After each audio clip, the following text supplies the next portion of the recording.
The rhythmic, relentless thud of the windshield wipers did absolutely nothing to drown out the sound of Vivian's ragged, uneven breathing. Rain lashed against the windshield of her grandfather's old SUV in horizontal sheets, completely blurring the jagged drop-off of the coastal cliff view just a few feet from the front passenger side tires. I kept my hands locked firmly at 10 and 2 on the steering wheel, fighting the severe crosswinds rolling off the Pacific. The aged leather creaked under my palms as I navigated another washed-out hairpin turn, the steel chassis of the vehicle protesting loudly against the flooded gravel. She sat in the passenger seat beside me, 34 years old, wearing a damp tan trench coat that smelled faintly of old cedar and nervous sweat. Her fingers shook so hard that the edge of the official county notice she was holding rattled a terrifying staccato rhythm against the hard plastic dashboard. I had known Vivian Collins long enough to read her panic before she ever opened her mouth. The specific, rapid tremor in her thumb against that thick stock paper told me everything the printed words didn't. I loosened the stiff collar of my canvas work jacket with one hand and cracked my window a fraction of an inch, letting a sliver of freezing rain hit my jaw. "I can't believe he actually filed it," she whispered. Her voice cracked over the rattling hum of the vehicle's heater, the sound barely carrying over the storm raging outside the glass. "The lawyer said we had a 30-day grace period for legacy transfers. He promised the estate was safe from county interference until probate cleared the courts next month." I glanced at the dark circles bruising the delicate skin under her eyes. They were illuminated briefly, starkly, by the sweeping high-beam headlights of an oncoming logging truck. She hadn't slept in days. When she had called me yesterday, her voice shaking so badly I could barely decipher the words, asking if I would drive her out to the property because a severe panic attack had left her terrified of the winding coastal roads, I hadn't hesitated for a single second. I pushed my upcoming site meetings back 48 hours and handed emergency oversight of my commercial hardscaping project directly to Greg, my foreman. That was all the time I could safely steal from a multi-million-dollar downtown contract without breaching my own legal obligations, and I was spending every single minute of it right here. "We are going to figure this out, Viv," I said. My voice vibrated against the noise of the engine, grounding the space between us. "Just breathe. We're almost there. The county works on paperwork, and paperwork can always be fought with better paperwork. We just need to assess the physical site and see what we're actually dealing with." "They're going to condemn it, Davis," she said. She folded the thick notice into a tiny, sharp square, pressing the creases aggressively against her knee until her knuckles turned entirely white. "My grandfather built that back deck with his own hands over 30 years ago. If the county tears it down, they bill the estate for the demolition costs. It bankrupts the trust before the judge even hits the gavel. I lose the house, the land, everything." I slowed the SUV as we approached another treacherous bend in the highway. The storm had been battering the coastline for 3 straight days, showing absolutely no signs of letting up. Mud had begun to slide down the steep, rocky embankment to our left, spilling brown sludge across the slick asphalt.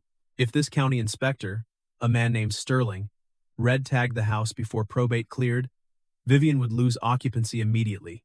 Worse, local developers had already been calling the county office asking when the lot would liquidate.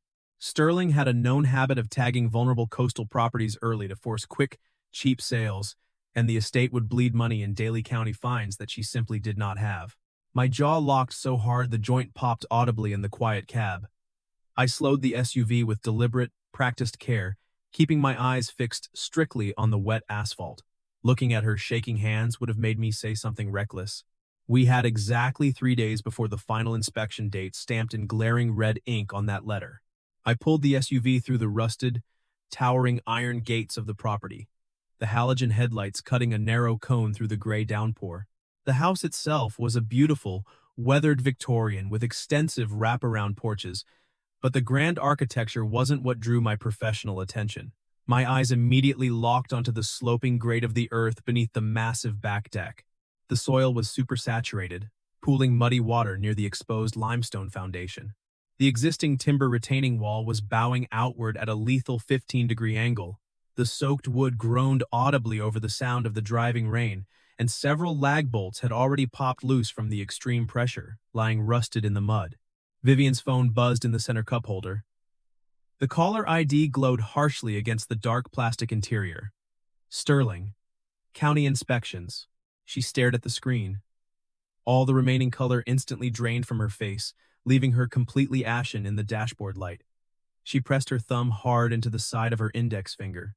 It was a specific nervous habit I remembered vividly from when she used to sit on my front porch, terrified of opening her college acceptance letters 10 years ago. Before she could answer the call and let this bureaucrat rattle her any further, I reached out, put the phone on speaker, and tapped the green accept button.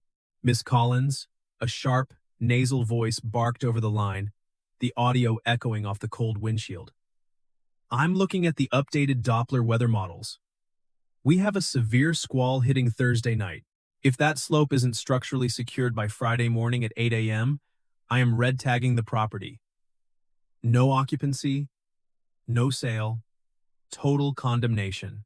I don't care what your probate lawyer says about legal timelines. Buyers are already asking about the parcel, and the earth doesn't care about probate." Vivian opened her mouth, her chest rising sharply beneath her wet coat, but only a small, distressed sound made it past her vocal cords. I leaned closer to the phone, keeping my eyes fixed firmly on the failing timber wall outside. "Mr. Sterling, this is Davis Johnson," I said, cutting smoothly and decisively over the static. "I'm acting as Miss Collins's site manager. You will have your compliance by Friday morning." "Who is this?" Sterling demanded. The line crackled with his sudden irritation. "A site manager isn't going to cut it, pal. You need a licensed geotechnical intervention, an engineered hydraulic drainage plan, and you need it yesterday. The hydrostatic pressure on that slope is at critical mass." "You'll have it," I said, dropping my register to a low, unyielding tone that brokered absolutely zero argument. "Do not call this number again to harass her outside of standard business hours. Communicate strictly through official county emails from now on." I ended the call before he could formulate a response, tossing the phone back into the cup holder. Vivian turned slowly to look at me. Her eyes were wide, and the tremor in her hands had visibly moved up into her shoulders, shaking the heavy collar of her trench coat. "Davis?" she breathed, pulling the fabric tighter around herself. "You're my driver for the week? You're not my site manager. I can't afford your firm. I looked up your corporate rates online last night.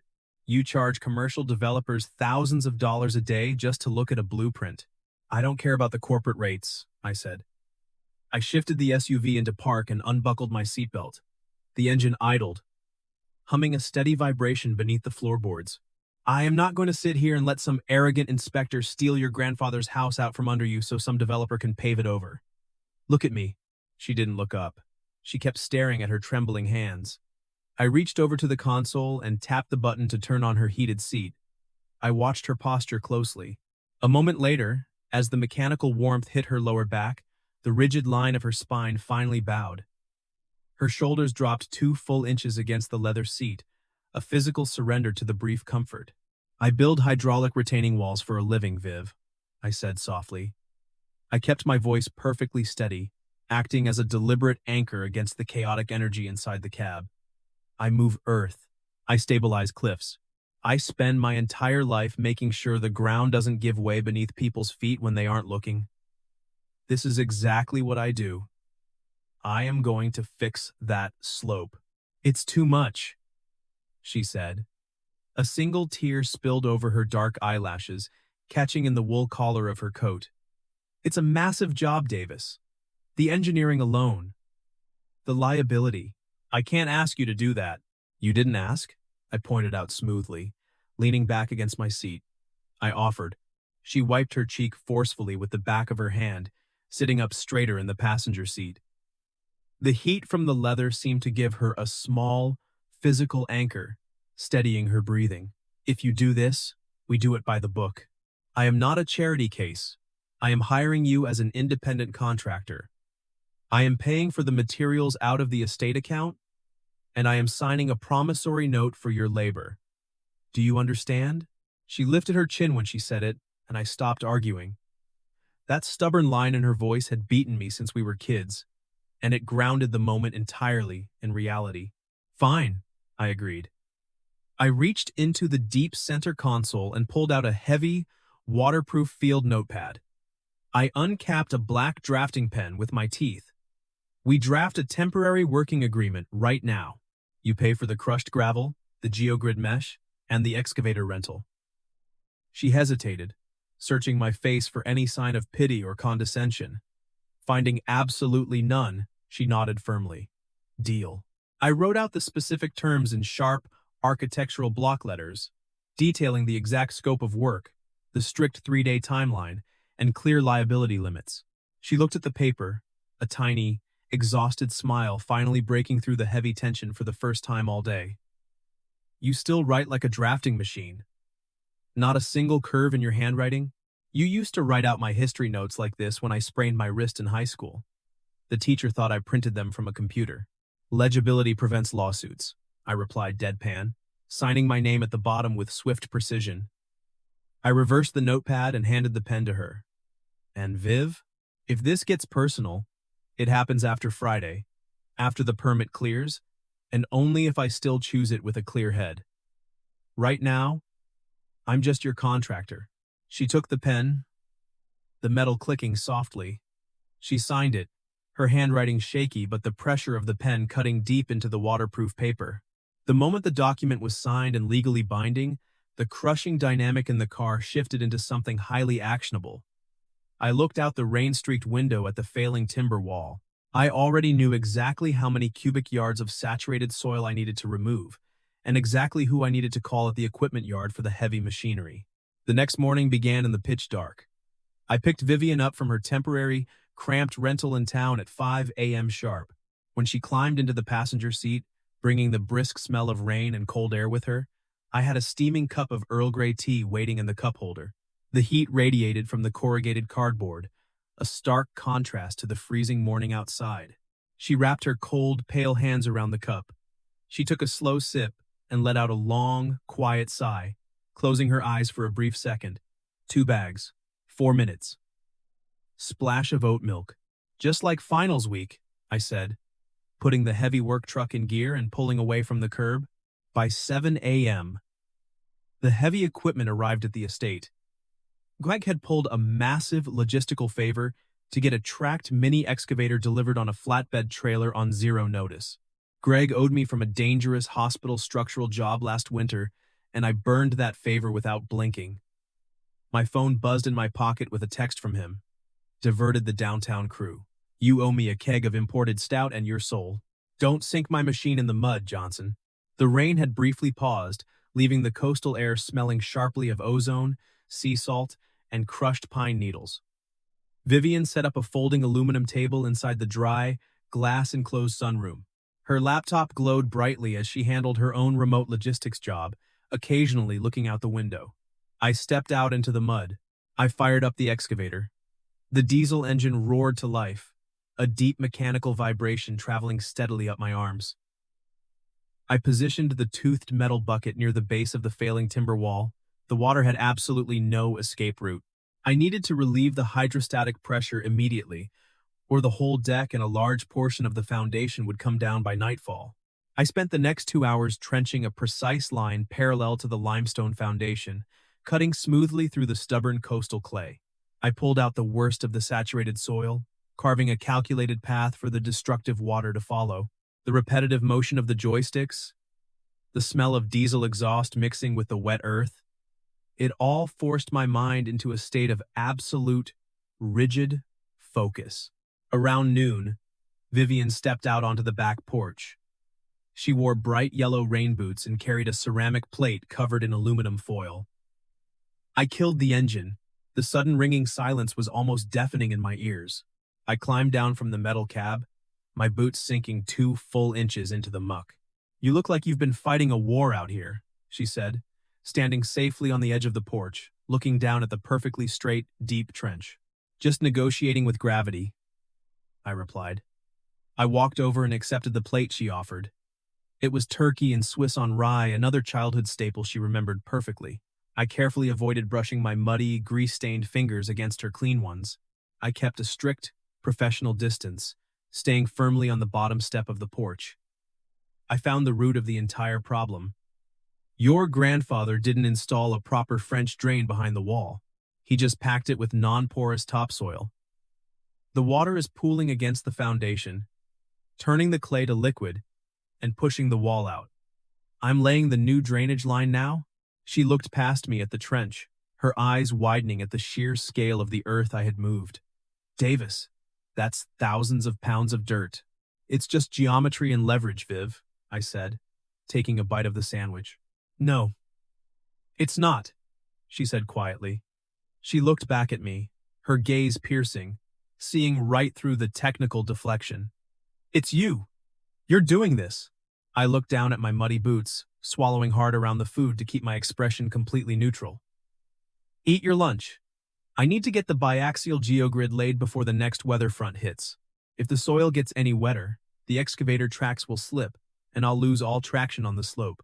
I went back to the trench, unrolling the high-tensile fabric mesh that would lock the soil layers permanently in place. Every time I looked up to check the tripod laser level, I saw her through the sunroom window. She wasn't just working on her laptop. She was actively watching the methodical, relentless way I handled the materials. I adjusted the tripod, calibrating the exact 2% grade required for the PVC drainage pipe, hyper-aware of her eyes on me. By Wednesday afternoon, the sky turned a bruised, ugly shade of purple. The wind picked up significantly, howling off the ocean and tearing violently at the blue plastic tarps I had staked over the exposed soil. I was securing a pipe joint with waterproof cement when I heard the distinct crunch of tires on the gravel driveway. A white county vehicle parked directly behind my work truck. Sterling stepped out, wearing a pristine white hard hat and holding an aluminum clipboard. Vivian came rushing out the back door. Her shoulders sank instantly. The fight went out of her posture so fast it was like watching a tension line snap under extreme weight. She practically ran down the wooden steps, holding her coat tightly closed against the biting, salt-heavy wind. "Mr. Sterling," she said, her voice shaking badly again. "You said Friday. The official notice explicitly said we had until Friday."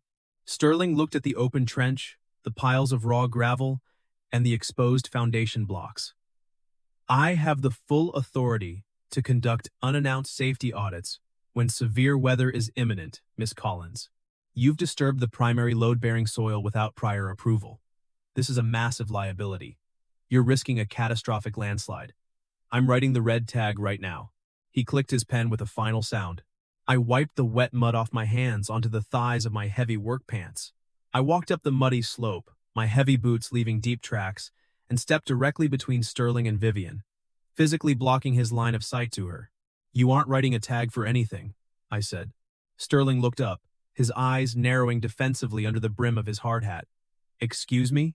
I pulled my stamped site drawings, securely attached to the emergency review note from the geotechnical consultant I'd woken up at 6 that morning, from the front seat of my truck. I dropped the waterproof binder onto the hood of his county vehicle with a loud, ringing thud that made him flinch. Section 4. Paragraph B of the Coastal Building Code. A site cannot be condemned for soil disturbance if an active, licensed geotechnical mitigation plan is in progress and the primary structure is temporarily braced. I flipped the plastic binder open to the schematics. I have laid 80 feet of biaxial geogrid mesh. The trench is graded at a precise 2% slope. The primary deck pillars are braced with heavy-duty steel screw jacks. I have the delivery receipts for the clear crushed stone and the perforated PVC piping. We are entirely within code for an active mitigation site. This isn't a hazard. It's a structural rescue. Sterling stared at the blueprints, his mouth falling slightly open. He looked from the technical drawings, complete with their precise mathematics, the geotech sign-off, and my official architect seal, to the trench. "If you want to stay, bring a formal stop work order and the county engineer willing to sign it," I added, pointing a calloused finger to the red stamp on the corner of the page. "You stop an active stamped mitigation without a formal engineer's objection, and that decision lands in the county file under your name. I hope legal is comfortable defending it." Sterling shifted his weight, his arrogant posture dissolving in the face of absolute undeniable competence and legal pushback. "You will come back on Friday morning at 8 a.m. for the final inspection, as legally agreed upon in your notice," I said, tapping the waterproof page one last time. "Until then, you are trespassing on an active construction zone without proper safety clearance. Please leave." Sterling swallowed hard, his Adam's apple bobbing. He closed his metal clipboard with a loud snap, turned around, and got back into his car. He reversed hastily out of the driveway without saying another word. I turned around. Vivian was standing in the rain, staring at me. "Are you safe?" I asked, keeping my voice low. She nodded slowly, the wind whipping her damp hair across her face. "You cited the coastal code from memory?" "I read it last night," I admitted, reaching down to pick up a stray piece of PVC pipe from the mud. "I wasn't going to let him bully you out of your home. You deserve better than that." She stepped forward, closing the physical distance between us. "Davis, get in the truck. You're freezing." I was far too muddy to sit on her grandfather's pristine upholstery, but I opened the passenger door of my own work truck and climbed in, leaving the door wide open to the wind.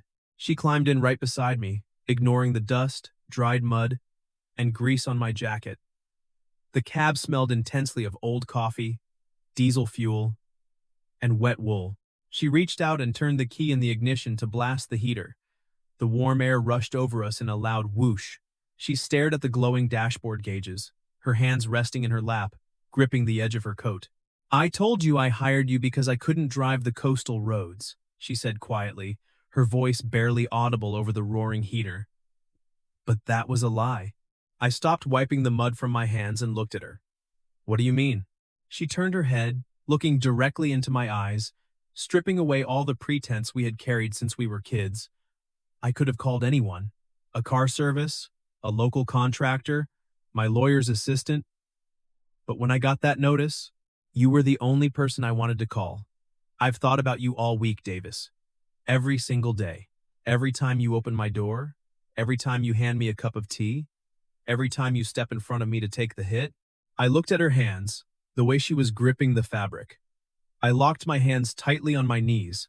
I wouldn't take advantage of her vulnerability. Not here. Not when she was still under the immense threat of losing everything she owned. I handed her the truck keys and pulled my hood tighter, I said, my voice perfectly steady. I dropped the silver keys into her open palm. "Lock the cab. We secure the foundation first. I need to make the ground safe for you before anything else. Then we talk." She let out a soft, shaky breath, her fingers closing tightly around the keys. She nodded in understanding, respecting the boundary I drew to protect her. "Okay. Finish the wall."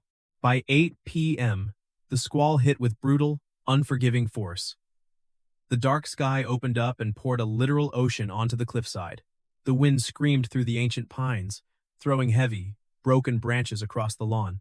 I was waist-deep in the muddy trench, wearing a heavy yellow slicker, fighting blindly to connect the final sections of the perforated drainage pipe before the mud washed back in and ruined the precise grade. The temperature had dropped drastically. I grabbed a steel spade, frantically clearing the exit path for the outfall pipe. If the water couldn't escape the trench, the pressure would blow out the entire slope, taking the wooden deck with it in a matter of hours. Suddenly, a bright beam of light cut sharply through the driving rain.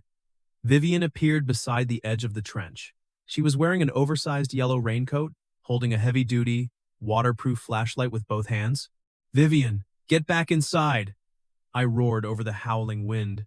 "You need light," she shouted back, planting her boots firmly in the sliding mud, refusing to move a single inch. She aimed the blinding beam directly onto the critical pipe connection. "I am not leaving you out here alone." Rain ran in sheets off the brim of her hood, but the flashlight never shook. I stopped wasting breath, telling her to go inside, recognizing her unyielding determination, and grabbed the heavy PVC coupling and a can of waterproof cement. The cement cured fast, even in the wet, meaning I had one shot to get it right. With her light perfectly guiding my numb hands, I forced the heavy pipes together, my shoulders straining with the physical effort. I secured them rapidly with heavy waterproof tape and steel clamps. The moment the connection was sealed, I scrambled out of the trench, slipping twice in the mud before finding my footing on solid grass.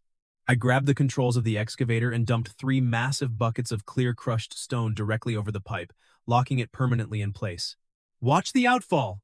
I yelled to her, pointing down the dark slope. She ran to the edge of the property line, aiming the flashlight down the rocky drainage slope we had established earlier that day.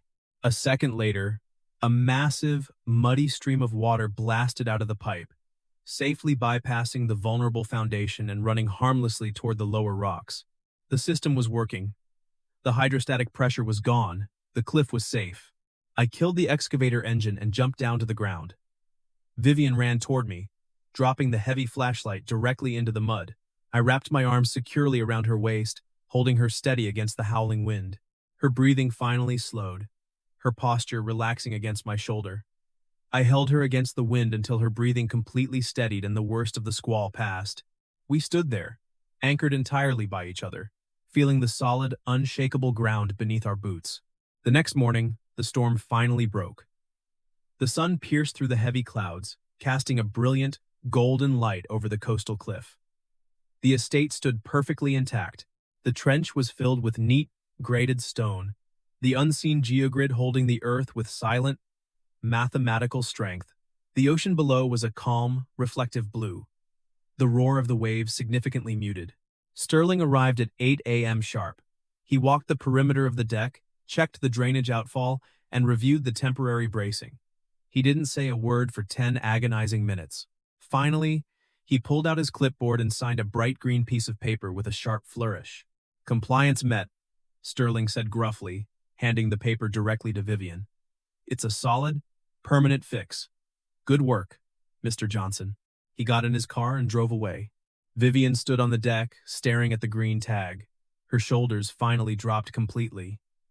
She let out a laugh of pure exhaustion, the weight of the week lifting off her. I stood a few feet away, leaning against the wooden railing, my hands buried in my pockets. I owe Greg a keg of imported stout and my soul for that excavator, but I think he can wait until Monday. She turned to look at me, a genuine, radiant smile breaking across her face. She walked over, her boots quiet on the wood, and gently wiped a smudge of dried mud from my cheek with her thumb. The brief, warm touch of her skin against mine was incredibly grounding. "Thank you," she whispered. "I told you," I said, my voice rough but steady. "I move earth for a living. You just had to let me." 3 days later, we stood inside the brightly lit county planning office. Vivian was wearing a sharp, tailored blazer. She stepped up to the clerk's desk to file the final permanent stabilization permits. The loud thwack of the clerk's approval stamp echoed pleasantly in the room. By the time we left this counter, her probate lawyer had already emailed confirmation that the trust remained intact pending final court clearance. "Name of the primary contractor on record?" the clerk asked, typing rapidly on a keyboard. Vivian looked back at me. I was standing near the door, holding the heavy folder of technical drawings. "Davis Johnson," Vivian said clearly, her voice steady and certain. She didn't look away from me.